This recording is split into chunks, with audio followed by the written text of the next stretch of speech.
Hey everybody, it's Democracy Tomorrow coming back at you after 2 days of waiting following the recent historic Australian federal elections.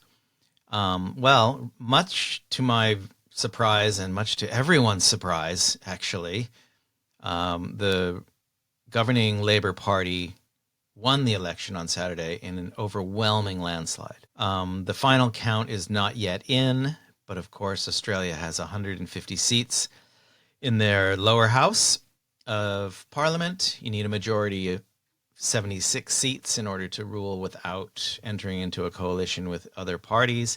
And so far, with 16 seats outstanding still, 2 days later, due to the complex voting system here, the Labour Party already has 85 seats, and the opposition now, the once large coalition combining the Liberal Party and the National Party, has a total of only 38 seats. By far their worst performance in the history of that party, perhaps even in the history of Australian democracy, and the best performance ever by the Labour Party. In the Senate, the Labour Party will, of course, also have the largest chunk of seats, but it will need the Green Party in order to pass legislation. So the Green Party effectively holds the balance of power, or will, once the final count is done, in the Senate. In the lower house, the performance of the Green Party, where they had 4 seats in the previous parliament,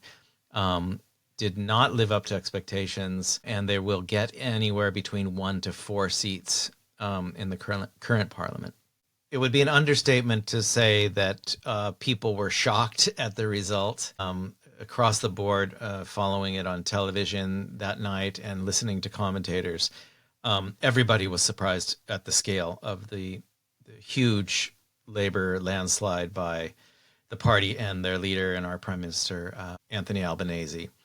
So that's the shape of things as of Monday at 5 o'clock, 2 days, approximately 47 hours after the polls closed. I'm just looking at The Guardian right now. It's 78% of the votes have been counted. And they'll be going through all the ballots in the close seats to look at people's second and third and fourth and fifth and sixth preferences. Once all of those are sorted out, they'll finally be able to declare winners in the outstanding 16 seats. One of the most interesting developments related to the election, of course, was the simple fact that the influence of Trump and Trumpian thinking and Trumpian policies was devastating for the right-wing, the extremist right-wing parties who didn't score any seats in the current parliament, but also for the Liberal Party and the National Party, the coalition parties that did so poorly in this election. They repeatedly would mention Trumpisms. Some of their members would say, "Let's make Australia great again," and trying to blame immigrants for all the woes of the country and all of the typical extremist type language that's so commonplace by Trump. And that completely backfired, as it did in Canada, as it is doing all around the world, and I think in the United States itself, where Donald Trump is the least popular president after 100 days ever registered in that country. He's down to 39% in the opinion polls, and those numbers typically do not increase again. So he will probably end up as the least popular president ever in that country.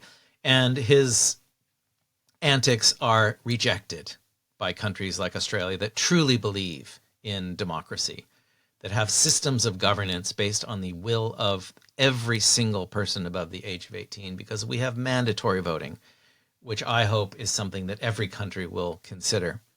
And we also have this incredible preferential voting system that allows you to vote for every single candidate in order of preference, which really gives a true sense of what people actually want once the count is done.